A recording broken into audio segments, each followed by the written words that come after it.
민주당 이재명 대선 후보가 청년주택을 찾아 대규모 공공주택을 청년에 우선 배정할 구상이 있다며 2030 표심잡기에 나섰습니다. 후보 선출 후 첫 일정으로 가락시장을 방문한 국민의힘 윤석열 후보는 재난지원금은 손실보상이라며 전국민 재난지원금 지급에 반대했습니다.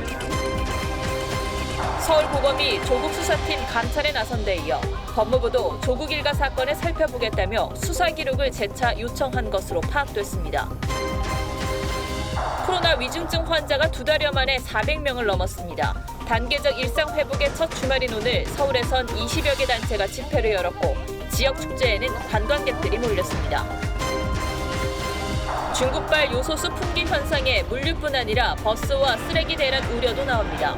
요소수를 구하지 못한 운전자 사이에서는 매연 저감 장치를 불법으로 개조하려는 조짐이 나타나고 있습니다.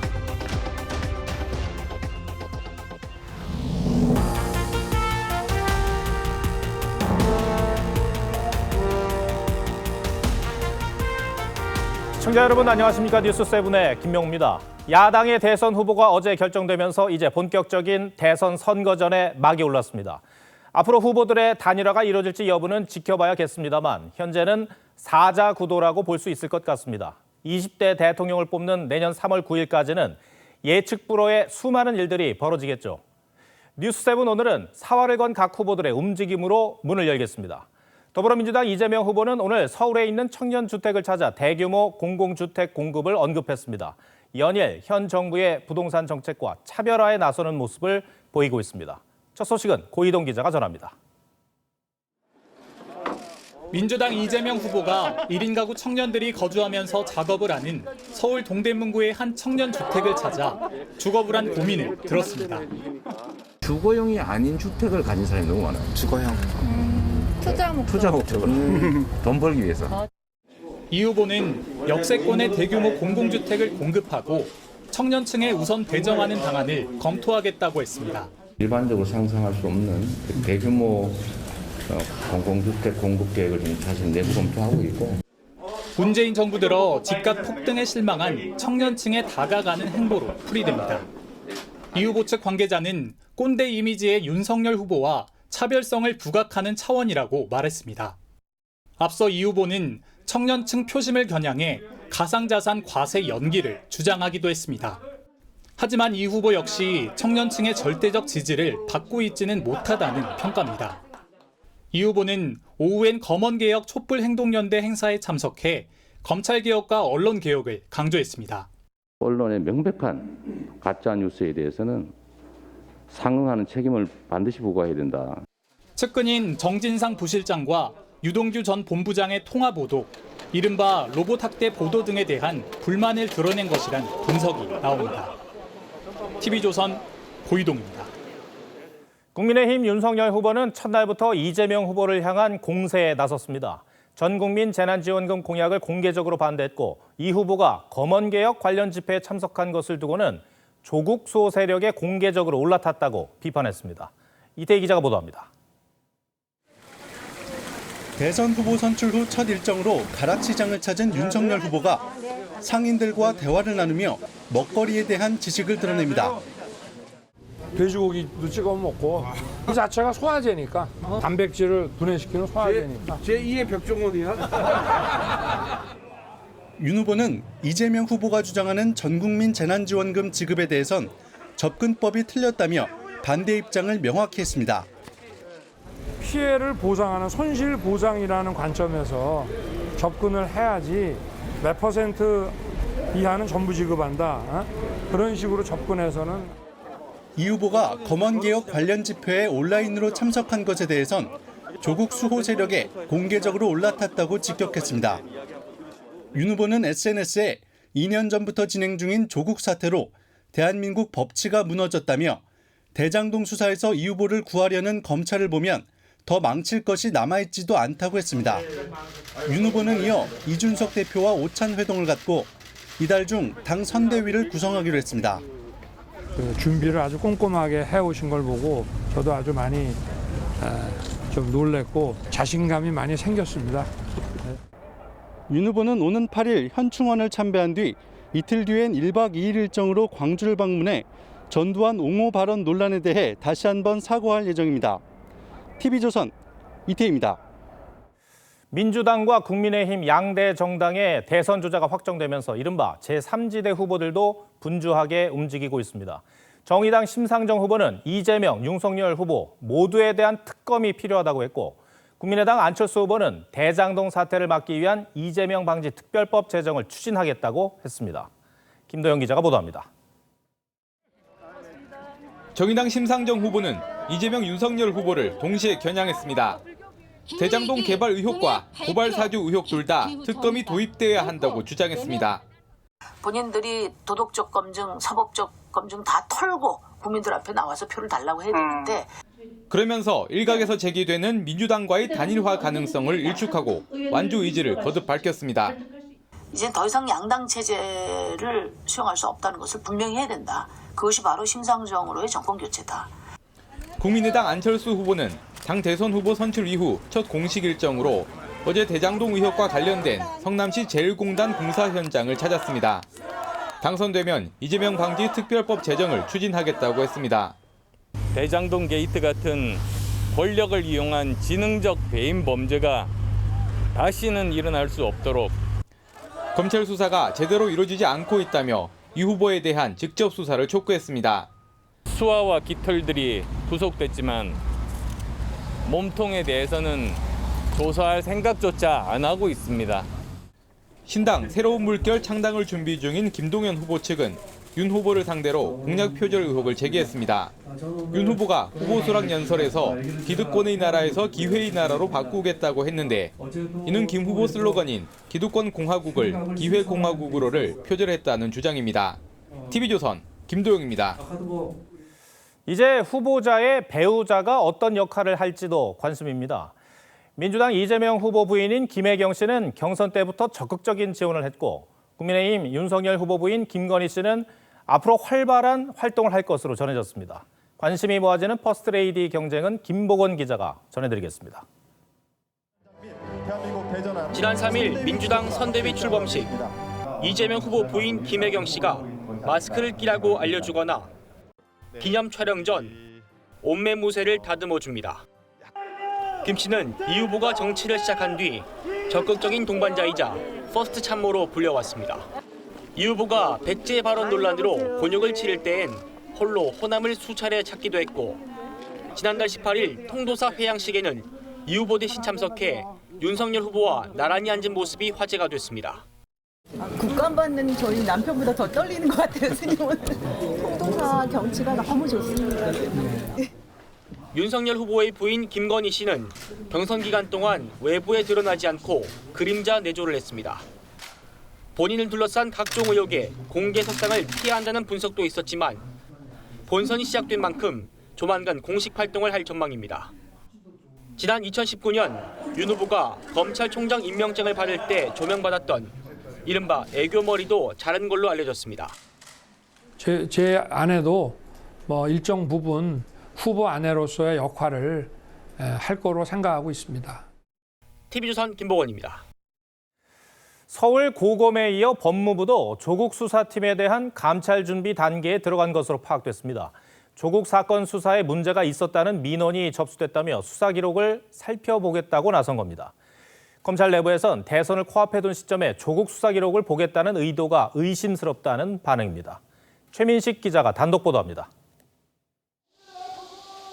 법무부 감찰 담당관실은 최근 서울중앙지검 공판 오부에 조국 일가 사건 수사 기록을 보내달라고 요청했습니다. 이유는 당시 수사에 문제가 있었다는 민원이 접수돼 살펴볼 필요가 있다는 겁니다. 수사팀은 요청 근거가 부족하다면서 거절했지만, 임은정 감찰 담당관은 직접 중앙지검으로 가서 수사 기록을 보겠다는 의사를 재차 전한 것으로 알려졌습니다. 이를 두고 사실상 법무부가 조국 일가 수사팀에 대한 감찰 준비 단계에 돌입했다는 해석이 나옵니다. 앞서 서울 고검에서도 조국 일가 수사팀에 대한 감찰에 착수했습니다. 수사팀이 조국 전 장관 일가 사모펀드 의혹을 수사하면서 코링크 프라이빗 에쿼티의 배우로 지목된 익성 관계자들에 대해서는 제대로 수사를 하지 않았다는 진정이 접수됐다는 이유입니다. 조국 일가 수사팀에 대한 전방위 감찰 움직임에 검찰 내부에선 의도가 의심스럽다는 비판이 나왔습니다. 한동훈 검사장은 조국 수사에 대한 치졸한 보복이라고 평가했고, 한 부장검사는 대선을 앞둔 이 시기에 법무부와 고검이 나선 의도가 의심스럽다고 말했습니다. TV조선 최민식입니다. 이재명 민주당 대선 후보의 복심으로 불리는 정진상 선대위 비서실 부실장이 사퇴 종용을 주장한 황무성 전 성남도시개발공사 사장에게 항의성 문자를 보낸 것으로 드러나 논란이 일고 있습니다. 어떤 내용인지, 왜 항의를 했는지 김태훈 기자가 전해드리겠습니다. 지난달 25일 오전 2시 55분쯤 정진상 민주당 선대위 비서실 부실장이 황무성 전 성남도시개발공사 사장에게 문자 메시지를 보냈습니다. 성남시에 계실 때 사장님을 잘 모셨는데 무슨 억하심정으로 저한테 이러시느냐라는 내용이었습니다. 하루 전인 24일 황 전 사장이 유모 본부장과의 녹취록을 공개한 데 대한 불만을 전한 겁니다. 관련 녹취록에는 당시 유모 본부장이 정 부실장을 수차례 언급하며 사직서를 종용하는 내용이 있었습니다. 이거 양쪽 다 있다니까요. 왜 그렇게? 그래? 정 실장도 그러고 네. 그러고. 정 부실장은 유동규 전 본부장의 압수수색 직전 유 전 본부장과 통화한 것으로 드러나면서 입막음 의혹도 받고 있습니다. 법조계에선 단순 항의를 넘어 압박으로 느낄 수밖에 없는 사안이라면서 정 부실장에 대한 수사가 필요한 사안이라는 주장이 나왔습니다. 구속된 화천대유 대주주 김만배 씨와 남욱 변호사에 대한 조사는 코로나 변수로 차질을 빚고 있습니다. 중앙지검 수사팀은 청사 방역이 끝나는 내일쯤 소환 조사를 검토하고 있습니다. TV조선 김태훈입니다. 유동규 전 성남도시개발공사 본부장이 검찰의 압수수색 직전 휴대전화를 창밖으로 던졌다는 사실은 저희 TV조선이 처음 보도해드렸죠. 특히 유 전 본부장의 이재명 후보 최측근 정진상 부실장과 통화한 뒤 그 휴대전화를 내다버린 것으로 확인이 된 겁니다. 유 전 본부장의 휴대전화는 윗선 개입의 핵심 단서로 꼽히고 있습니다. 오늘은 변재영 기자가 이 휴대전화에 포커스를 맞춰봤습니다.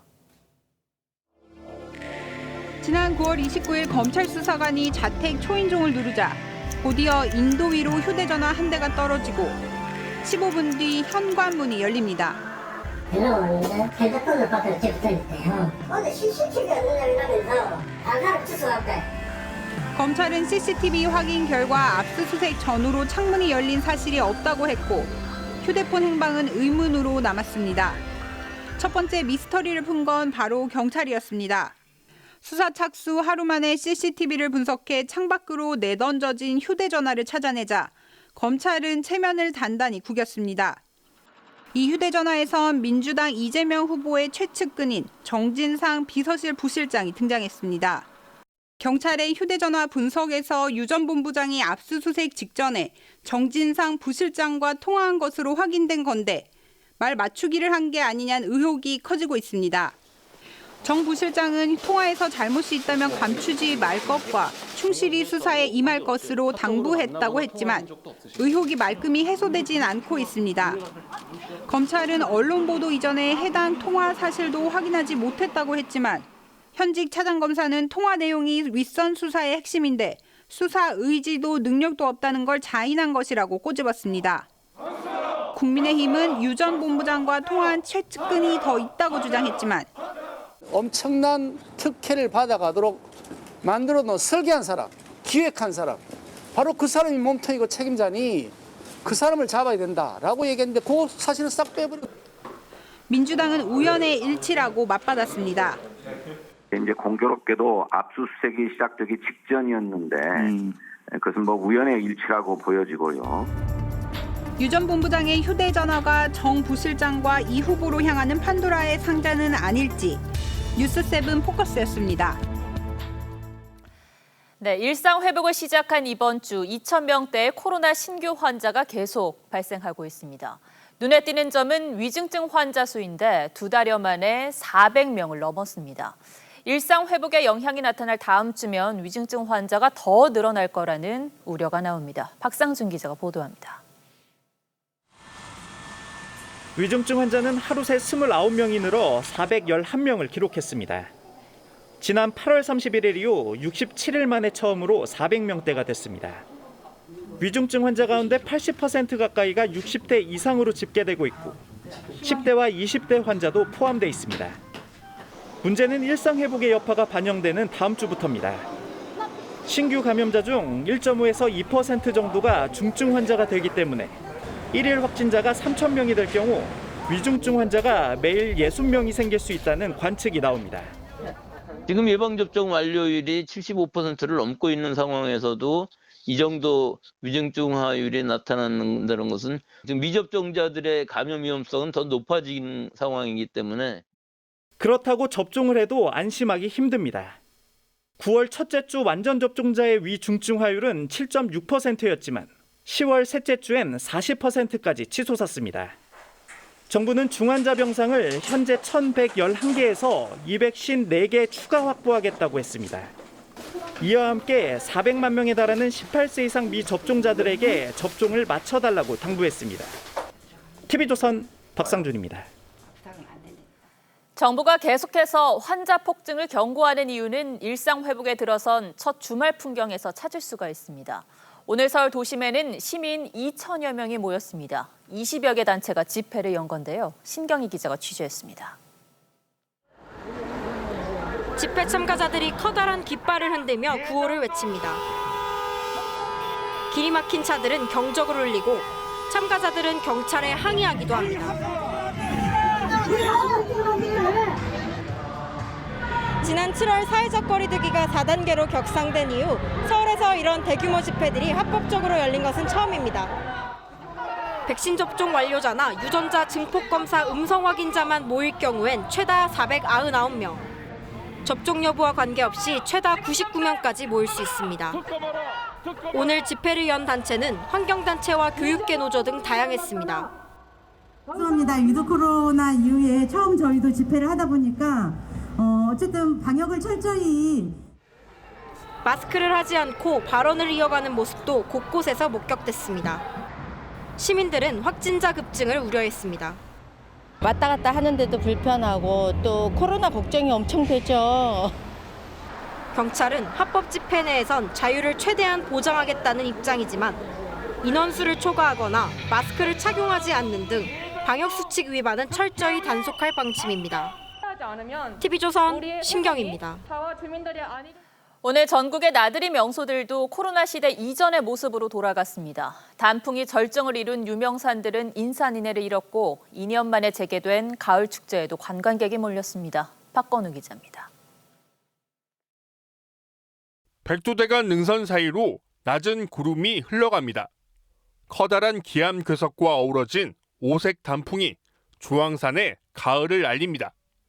몰려든 단풍 나들이객으로 등산로가 가득 들어찼고 진입로 일대는 5km 넘게 교통 정체가 빚어졌습니다. 위드 코로나 첫 주말인 오늘 하루 주황산 입장객은 2만 명이 넘었습니다. 좋고 하늘도 좋고 너무너무 좋아요. 저희도 한 8명 왔는데 이렇게 풀리고 나니까 조금 소규모지만 또 모일 수 있어서 좋고 또 좋은 시간 가져서 부쩍 늘어난 손님에 관광지 상권도 모처럼 활기를 되찾았습니다. 작년하고는 한 3배 정도가 더 많죠. 더 관광차로 조금씩 들어오고 그리고 작년보다 손님이 많지요. 가을 축제도 2년 만에 다시 막을 올렸습니다. 가평 재즈 페스티벌은 오늘 입장권이 매진됐고 한평 국향대전은 이틀 만에 15,000여 명이 찾았습니다. 마스크 뚫고 들어오는 국화 향기가 정말 인상 깊고 좋네요. 네. 입구에서 신발 소독도 하고 손 소독도 하고. 화천 산천어 축제도 내년 1월 3년 만에 재개장을 준비하는 등 가을 축제에 이어 겨울 축제도 일상 회복을 위한 기지개를 켜기 시작했습니다. TV조선 박거루입니다. 일상으로 돌아오자 회복되지 않아도 될 음주운전도 다시 늘고 있습니다. 경찰이 집중 단속하겠다고 엄포를 했음에도 어젯밤 서울에서만 23건, 전국적으로는 1,500여 건의 음주운전이 적발됐습니다. 전정원 기자가 현장 취재했습니다. 경찰이 음주 감지기 신호가 울린 운전자를 멈춰 세웁니다. 세게 지금 세게 불고 있어요. 측정 결과를 두고 실랑이도 벌어집니다. 정지 수치 넘으셨고요. 수도 수치 넘으셨어요. 아니 억지로 이렇게 계속 세게 부르라고 해가지고 나오는 거 아니에요? 단계적 일상회복이 시작된 후 맞은 첫 금요일 밤 서울 전역에서 23명의 음주운전자가 적발됐습니다. 면허 취소 수준이 13건, 면허 정지 수준 9건, 자전거 음주운전도 1건 있었습니다. 술 얼마나 드셨어요? 저녁 먹을 때. 밤 10시 영업 제한 시간이 풀리면서 이렇게 자정이 넘은 시각에도 도로는 차량들로 북적입니다. 경찰은 위드 코로나 풍선 효과를 우려해 3개월 동안 음주운전 집중 단속에 나서기로 했습니다. 24시간 영업하는 집이 많고 또 늦게까지 음주를 하고 술을 마시는 사람들이 많아가지고 단속 시간이 조금 더 늦춰진 겁니다. 위드 코로나가 시작된 지난 1일부터 나흘 동안 적발된 전국 음주운전은 1,500여 건에 달합니다. TV조선 전정원입니다. 고속도로 내리막길에서 가드레일을 들이받은 자동차에 불이 나 운전자가 숨졌습니다. 창원에서는 가스 폭발로 추정되는 사고로 주민 6명이 중경상을 입었습니다. 사건 사고 소식은 구자형 기자가 보도합니다. 자동차 앞부분이 완전히 부서진 채 새까맣게 불탔습니다. 오늘 새벽 0시 50분쯤 영동고속도로 마성나들복 인근에서 가드레일을 받은 경차에 불이 나 60대 운전자가 숨졌습니다. 내려가는 길에 부딪히고 우측으로 90도 정도 틀어진 상태였죠. 어제 저녁 7시 20분쯤 경남 창원의 한 3층짜리 다세대 주택 1층에서 가스 폭발 추정 사고가 났습니다. 이 사고로 집안에 있던 70대가 크게 다쳤고 인근 주민 5명이 연기를 마시는 등 가볍게 다쳤습니다. 6개 건물이 좀 파손됐고 지금 LPG 가스 폭발로 돼 있고. 오늘 오전 인천대교 인근 해상에서는 승객 등 27명이 탄 낚시 선박이 기관 고장으로 표류하다 30분 만에 무사히 구조됐습니다. TV조선 구자영입니다. 요소수 부족 사태가 좀처럼 실마리를 찾지 못하면서 화물차는 물론이고 버스와 쓰레기 수거차까지 멈출 위기에 직면했습니다. 이러다가 물류와 교통, 쓰레기 대란이 한 번에 몰아닥치는 건 아닌지 걱정이 큽니다. 산업 구석구석에 영향을 미치는 요소수가 품귀 현상을 빚을 때까지 정부는 무엇을 한 것인지 지적하지 않을 수가 없습니다. 이정현 기자가 현장 상황을 취재했습니다. 수백여 대 차량이 오가는 서울 강남 고속버스 터미널. 요소수 품귀에 가격이 치솟으면서 버스 운행이 차질이 빚어질까 걱정입니다. 운행을 줄인다든지 빨리 해주됐으면 좋겠어요. 위드 코로나와 함께 모처럼 활기를 되찾은 전세버스 운전자들은 요소수를 찾느라 전전긍긍입니다. 여기 무주구촌동에 와 있는데 주유소를 다 들려서 좀이라도 보충하려고 이렇게 없더라고요. 하나도. 수출입 물량을 나르는 화물차나 대형 트레일러는 요소수가 없어 운행을 못하는 일도 속출하고 있습니다. 다음 주부터 당장 10% 이상은 좀 운행이 제한이 된다고 해서 원료 수급이 안 되면 문제가 되죠. 전체 경유차 1,000만 대 중에 요소수 충전이 필요한 차량은 400만 대. 경유 승용차뿐 아니라 쓰레기 수거차, 소방차, 경찰차, 구급차, 레미콘까지 종류도 다양합니다. 정부는 산업용 요수소를 차량용으로 전환하는 방안도 검토했지만 불순물 문제가 발목을 잡고 있습니다. 이제 와서 중국이 아닌 다른 국가로 수입처 다변화를 모색하고 있지만 최소 석 달은 걸려 늑장대응이라는 비판이 일고 있습니다. TV조선 이정현입니다. 상황이 이렇자 생계까지 위협받게 된 일부 운전자들 사이에서는 정관 수술을 하자는 말이 나돌고 있습니다. 요소수 없이도 움직일 수 있도록 차를 무단으로 개조한다는 뜻인데 물론 불법입니다. 온라인에서는 소변으로 요소수를 만들 수 있다는 소문까지 돌고 있습니다. 송병철 기자가 보도합니다. 서울의 한 트럭 터미널. 분주하게 움직여야 할 화물차가 주차장에 멈춰서 있습니다. 매연 저감 장치에 들어가는 요소수가 없어 사실상 운행을 멈춘 겁니다. 운전자들 사이에선 차량 저감 장치를 개조해 요소수가 필요 없도록 하는 방법까지 공유되고 있습니다. 그전에 120만 원인가 했대요. 근데 지금 250이어도 줄 서 있다는 거예요. 이른바 정관 수술이라고 불리는데 온라인엔 불법 개조를 문의하는 글들이 올라오고 있습니다. 그런 얘기 듣기는 했는데 그거를 뭐 프로그램을 어떻게 바꿔가지고 하는 게 있대. 소변으로 요소수를 만들 수 있다는 뜬 소문도 나돌고 있습니다. 하지만 소변은 요소수 함량이 10%로 낮고 요소수와 달리 불순물이 많아 적합하지 않다는 게 전문가들의 지적입니다. 순도가 좀 달라지면 SCR이나 이런 배출가스 호처리 장치에 영향을 줄 수 있거든요. 환경부는 저감 장치를 개조하면 다시 되돌릴 수 없고 매연이 그대로 배출되는 문제가 발생할 수 있다며 다음 주부터 불법 개조 집중 단속에 나서겠다고 밝혔습니다. TV조선 송병철입니다.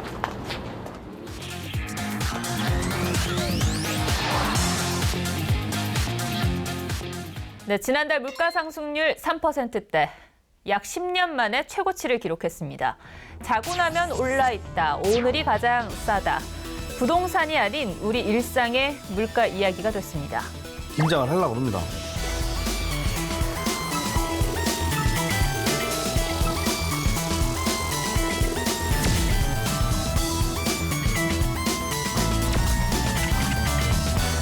자, 김주영 기자. 마트 취재 가봤죠. 장 보는 소비자들의 모습이 좀 어떻던가요? 네, 물건 가격이 너무 올라서 집었다가 내려놓았다는 분들이 많았습니다. 특히 10월에 축산물이 많이 올랐는데요.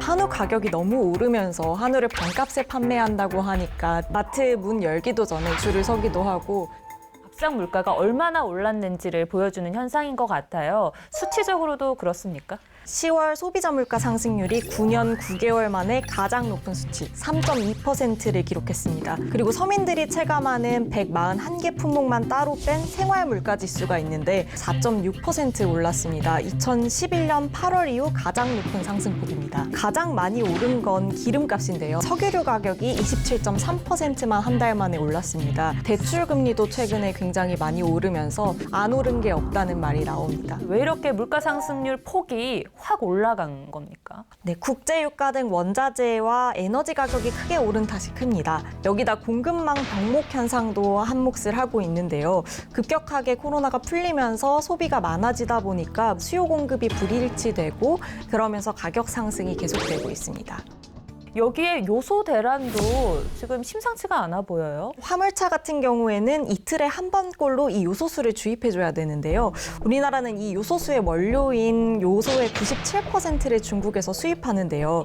최근 중국이 이 요소의 수출입을 까다롭게 심사하기 시작했습니다. 그러면서 우리나라에 품귀 현상이 일고 있습니다. 화물차들이 요소수 부족으로 운행을 하지 못하게 되면 물류 대란이 일 수 있습니다. 국제적인 물류 대란뿐만 아니라 우리나라의 국내적인 물류 대란도 올 수 있다는 그런 얘기네요. 네, 그리고 이 요소가 농사용 화학 비료에도 들어갑니다. 아, 그래요? 그렇게 되면 이제 농산물 가격에도 부담으로 작용하면서 전체적인 물가를 끌어올릴 가능성도 있습니다. 정부가 이번 달 12일부터 이제 유류세를 20% 인하하기로 했는데 이렇게라도 기름값이 잡힐까요? 문제는 이제 국제 에너지 가격이 계속 치솟고 있다는 겁니다. 그래서 생각보다 유류세 인하 효과가 크지 않을 거란 분석들도 있습니다. 국제적인 영향 말고 국내적으로 물가를 자극할 수 있는 요인도 혹시 남아 있습니까? 정부가 소비 진작책으로 진행하는 소비 쿠폰과 카드 캐시백, 그리고 최근에 정치권에서 다시 이야기가 나오고 있는 재난지원금이 혹시나 풀리게 될 경우에는 물가 상승 요인으로 다시 작용할 수 있습니다. 그런데 정부가 하반기에는 괜찮아질 거다 이렇게 이야기하지 않았습니까?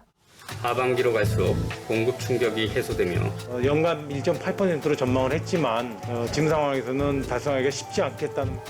하지만 하반기에 들어서면서 오히려 미국과 중국의 물가가 급격하게 오르고 국제 상황이 더 안 좋아졌습니다. 우리나라 같은 경우에는 코로나 4차 대유행이 아직까지 계속되고 있어서 경기 회복은 계속 더뎌지는데 물가는 상승하는 스태그플레이션 우려도 나온다는 지적이 나옵니다. 정부가 좀 안이하게 좀 전망을 하지 않았나 이런 생각이 드는데 그럼 치솟는 물가 한 줄톡으로 한번 정리해 보겠습니다. 네, 라면 값은 떨어지지 않는다 이렇게 정리하겠습니다. 한 번 오르면 떨어지기 쉽지 않죠. 네, 라면 값을 그냥 상징적으로 말씀드린 건데요. 라면 값, 치킨 값이나 피자 값 등을 한 번에 올려버리면 이게 다시 내려가기 쉽지 않다는 겁니다. 맞아요. 요새 월급 빼고 다 오른다 이런 이야기들 나오고 있는데 정부가 민생에 직접적으로 체감되는 물가 품목들을 집중적으로 관리해줬으면 좋겠다 이런 생각입니다.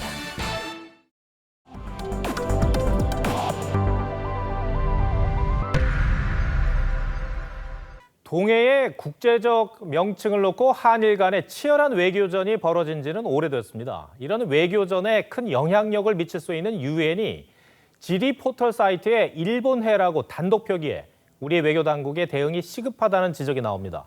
하지만 우리 외교 당국의 태도는 답답한 측면이 있습니다. 권은영 기자 리포트 전해드리고 뉴스야 이어가겠습니다. 유엔이 운영하고 있는 지리 포털입니다. 동해가 일본해로 단독 표기돼 있습니다. 지난달 15일 이를 발견한 국내 민간 외교단체 반크는 유엔 측에 항의 서한을 보냈습니다. 유엔의 답이 없자 SNS를 통한 여론전에 나섰습니다. 유엔 지명표준화 회의가 1977년 2개국 이상이 공유하는 영해는 명칭을 변기한다는 방침을 발표했음에도 유엔 스스로 이를 지키지 않고 있다는 점도 지적했습니다. 네, 유엔 사이트에 일본의 표기를 방치하면 일본 정부가 이 내용을 전 세계 홍보하는 데 빌미가 될 수 있습니다. 실제 일본 외무성은 유엔도 일본해 명칭을 사용하고 있다며 국제 홍보에 활용하고 있습니다. The United Nations confirmed a policy requiring the use of Sea of Japan as the standard geographical name in UN official documents. 그런데 우리 외교부는 유엔을 상대로 항의 성명도 내지 않고 있습니다. 외교부 관계자는 TV조선에 단독 표기가 유엔 사무국의 관행이라며 항의가 아닌 설득할 사항이라고 했습니다. 또 꾸준히 교섭하고 있다며 구체적인 방식에 대해서는 공유하기 어렵다고 했습니다. 유엔이 국제사회에 미치는 영향력을 감안할 때 더 이상 방치하면 동해는 잊혀지고 일본해만 남는 상황이 될 수도 있습니다. 공식적인 입장 표명이 필요한 거죠. 관행으로 굳어질 수가 있단 말이에요. TV조선 권은영입니다. 뉴스야 시작합니다. 정치부 홍현주 기자 나와 있습니다. 첫 번째 물음표 볼까요? 예, 첫 번째 물음표는 정진상 경고의 위력입니다. 이재명 후보의 최측근이라고 불리는 이 정진상 선대위 부실장 이름이 많이 거론이 되고 있어요. 유동규 전 본부장 그 압수수색 직전에 두 사람이 통화를 했다는 사실이 보도된 이후에 이 정 부실장이 검찰에 경고를 했어요. 그렇습니다. 이 정 부실장은요, 한 달 전에 TV조선이 통화 사실 확인을 요청했을 때는 허위 억지 주장이다라면서 거짓말을 했었습니다. 네. 그런데 지난 4일 결국 통화 사실이 드러나자 당일 오전 9시에 대선을 거론하면서 공개적으로 검찰을 압박했습니다. 선거를 앞둔 엄중한 상황에서 검찰이 수사 내용을 일부 언론에 흘려 흠집을 내려는 행태에 대해 강력 경고한다라는 입장문을 낸 건데 이 정 부실장의 경고도 이례적이지만 이에 대한 검찰의 반응이 더 놀랍다는 평가가 많습니다. 검찰은 보도의 출처가 자신들이 아니라는 점을 강조했죠. 예, 그렇습니다. 이 검찰이 아주 신속하게 입장을 냈는데 이 정부 실장 입장문이 나온 지 30분 만에 통화 내용은 검찰이 확보한 자료가 아니라고 했습니다. 그러니까 통화 내용을 모르고 있는데 어떻게 우리가 이 두 사람의 통화 사실을 공개했겠느냐라는 해명으로 읽히죠. 그 다음 날에도요. 언론 보도 이전에 어떤 통화 사실도 확인하지 못했다면서 연거푸 해명을 했습니다. 이를 놓고 검찰이 부실 수사를 인정한 셈이라는 평가가 나왔습니다.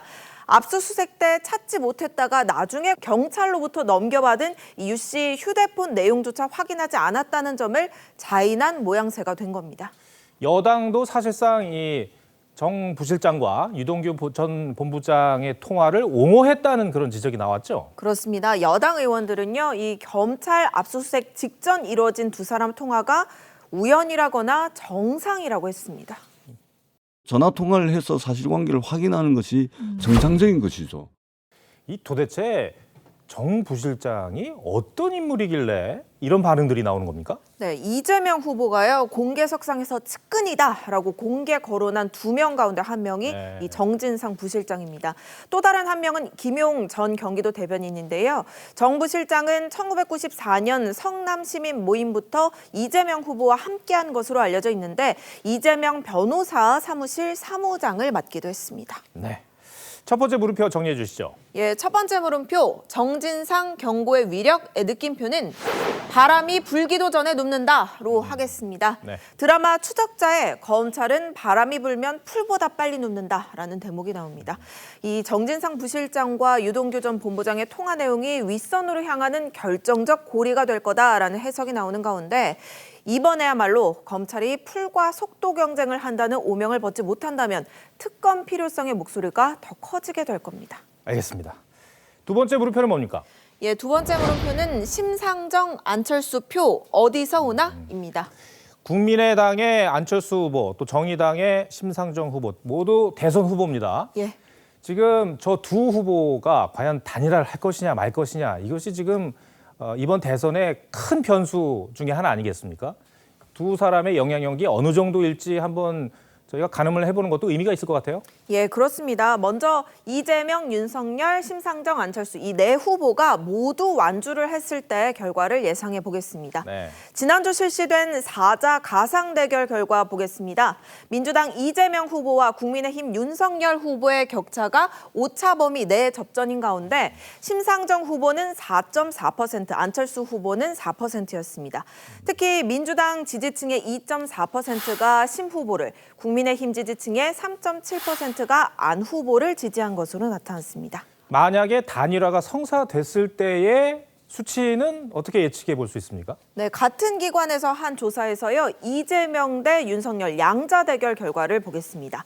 윤 후보가 10.9%포인트 오른 45.3%, 이 후보가 6.3%포인트 오른 40.9%로 나타났습니다. 지지 후보가 없다고 답한 응답자도 더 늘었습니다.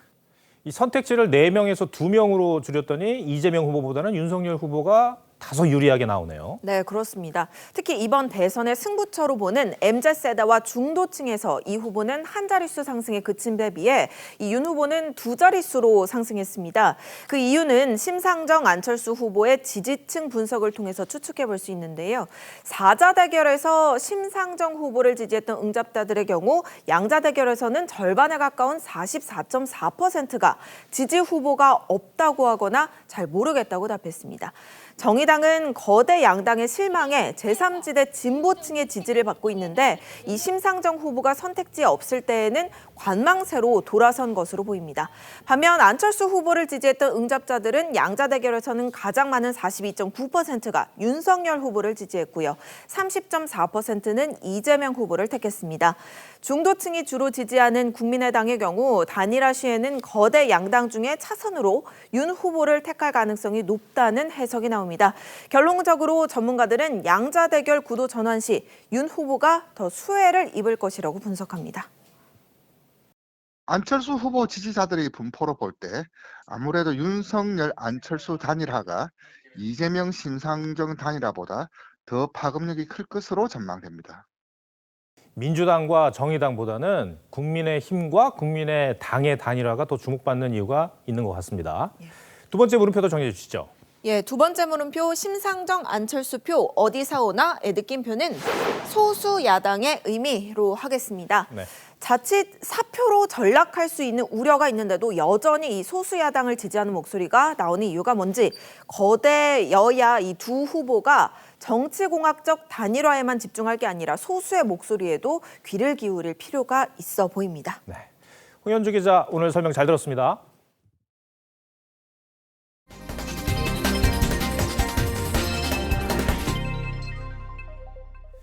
KBO 리그에서 첫 시즌을 보낸 SSG 추신수가 1년에 한국 생활이 행복했다고 소회를 밝혔습니다. 은퇴를 할지 현역 생활을 이어갈지는 고민 중인데 미련은 남는다고 말했습니다. 임서인 기자입니다. KBO 역대 최고령 20홈런 20도루의 주인공. 추신수에게는 행복한 1년이었습니다. 행복했습니다, 진짜. 네, 한국말로 선수들과 내 나라 말로 농담하고 웃고 떠들고.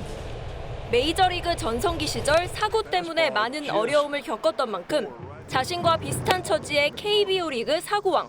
최정의 두려움 없는 플레이가 인상 깊었다는 추신수. 가장 상대하기 어려웠던 투수를 골라달라는 질문에는 올 시즌 7타수 무안타 3진 5개의 불명예 기록을 안긴 KT 고영표를 꼽았습니다. 정말 저는 고영표 선수를 상대하면 정말 바보가 되는 것 같아요. 제가 정말 공을 못 치겠어요. 그래도 여전히 KBO 리그의 정상급 선수로 뛸 수 있다는 걸 확인한 시즌이었습니다. 하지만 내년 거취는 정하지 못했습니다. 이번에 그 자이언츠 포즈도 은퇴를 했잖아요. 제가 생각했던 그 이상의 저는 가능성을 또 봤기 때문에 그래서 좀 미련이 남는 것 같아요. 그 미련을 위한 선수 생활 연장에는 팔꿈치 인대 접합 수술이 반드시 필요합니다. 인대가 거의 뭐 끊어질 정도입니다. 그래서 공을 사실 외야 수비 나가도 한 20-30m밖에 공을 못 던졌어요. 빨리 수술해야. 현역에 대한 미련, 이를 위한 수술. 추신수는 이달 안으로 결정을 내리겠다고 밝혔습니다. TV조선 임서인입니다.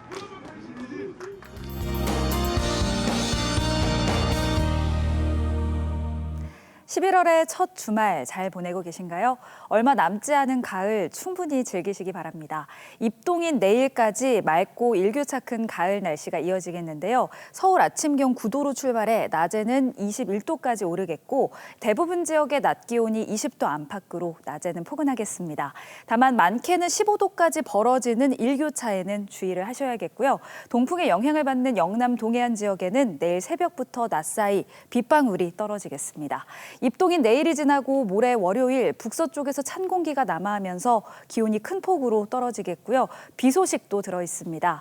새벽에 서쪽 지역부터 비가 시작돼 아침에 그 밖에 전국으로 확대가 되겠고 오후에 서쪽 지역부터 차차 그치겠습니다.